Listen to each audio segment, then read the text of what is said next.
وحورنا عقل نمان لهاينو مسنا عين نجرانين oo xukunka cudud moodayo ciilan baayini codkii uu ku ololeynaya galay calooshi colaad buu dhaxdigay beelihii caadiga ahaa cabsi iyo gumaysi buu dalkii saaray cagihii adaan bay ahayd maalintii loo cumaamaday ciir hadday taagan tahay kala arrawtiin dadkii noo caroodiyo rabbo caansha mooyaane igu walaal cidi eegan karin caynkan ay tahay inta muuse soo cawlan yahay arankii boodhow xuluqooda xoog iyo kuwii waaye agahooda waxyahooda ciid iyo kuwii siistay calankooda caynka ay ku noolyiin ma oga waana celiya caynaanku nabad buu ahaa lagu caweeya ciladahan la yaab kali ma jirin cudurro faafa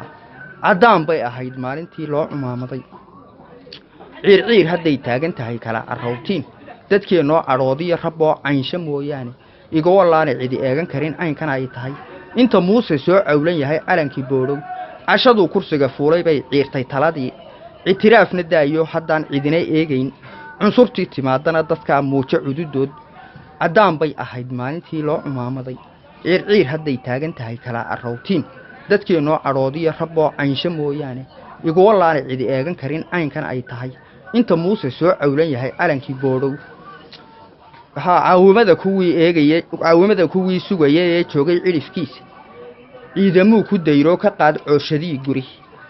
aruur shabiya dumar ciidan daran duqaq cad oo jiifa